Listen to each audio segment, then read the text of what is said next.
आपल्यासोबत नागपूर ग्रामीणचे जिल्हाध्यक्ष प्रवीण कुंटे पाटील आहे। खरं तर सलील देशमुख यांनी राजीनामा दिलेला आहे। माजी गृहमंत्री अनिल देशमुख यांचे सुपुत्र आहे। तुम्ही जिल्हाध्यक्ष आहे, अचानकपणे ही घटना घडली, कसं पाहता तुम्ही? मला सुद्धा विषय नवीन आहे, म्हणजे काय घडलं नेमकं मला पण अजून कल्पना नाही। पण नेमकं त्यांनी काय कारण दिलं राजीनाम्याचं, पण अजूनही माझा त्या घटनेवरती विश्वास बसत नाही आहे। पण तरी पण मी त्यांच्याची चौकशी करून नेमकं कारण कायची कारणामीमांसा एक जिल्हाध्यक्ष म्हणून समजून घ्यायचा प्रयत्न करेल आणि त्याचा समजूत घालण्याचा मी निश्चित प्रयत्न करू। तरी प्रकृतीचं कारण दिलं, गेल्या काही दिवसांमध्ये ते बिमार पडले होते, दवाखान्यात होते, पण कुठेतरी अशी चर्चा आहे की अध्यक्षदादा त्यांना भेटले होते, अजित पवार गटात जात आहे अशी चर्चा। हे खरं आहे की मागील 2 महिन्यापूर्वी ते आजारी होते, आजारपणात अजूनही बाहेर पडलेले आहेत। पण डॉक्टरांनी त्यांना अगोदरच सांगितलेलं होतं की किमान 2-3 महिने तुम्ही विश्रांती घेण्यानंतरच कार्यक्रम करा, कामाला लागा। आम्ही पण त्यांची अनेकदा समजूत घातली की काही डॉक्टरांच्या सल्ल्यानुसार काही काळ तुम्हाला आराम करण्याची गरज आहे।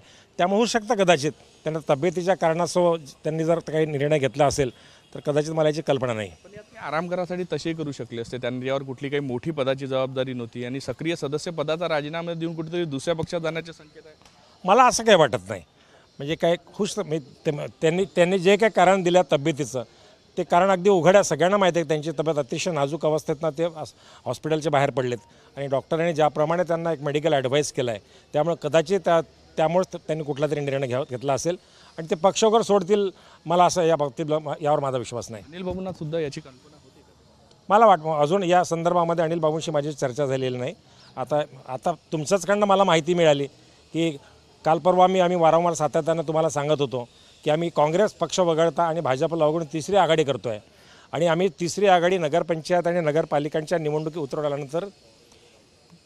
उतरवल्यानंतर भारतीय जनता पार्टी आणि काँग्रेसच्या नेत्यांनी त्याची इतकी धास्ती घेतली आहे की आज आमच्याकडे अशा अनेक तक्रारी येत आहेत की उद्या निवडणुकीचा अर्ज मागे घेण्याची तारीख असताना आमच्या उमेदवारांना धमकी वजा फोन येत आहेत, तुम्ही जर माघार घेतली नाही तर बरं होणार नाही। अशा प्रकारचं ज्या पद्धतीनं भारतीय जनता पार्टी आणि काँग्रेसचे नेते आमच्या पक्षाला धमकी देण्याचं काम करतात त्याचा तीव्र शब्दात या ठिकाणी मी निषेध व्यक्त करतो आणि यंत्रणेला माझी विनंती आहे, विशेषतः पोलीस डिपार्टमेंटला याची दखल घ्यावी आणि संबंधितांवर कारवाई करावी। नक्कीच हे होते प्रवीण कुंटे पाटील, त्यांनी सांगितलेलं आहे कुठेतरी सलील देशमुख यांनी राजीनामा नेमकं काय कारण आहे अद्याप कळू शकलेलं नाही, मात्र या सगळ्या संदर्भात त्यांच्याशी बोलेल आणि समजूत घालण्याचा प्रयत्न करेल असंही साम टीव्हीशी बोलताना सांगितलं। व्हिडिओ जर्नलिस्ट सौरभ बोलेचा, पराग डोबळे, साम टीव्ही न्यूज, नागपूर।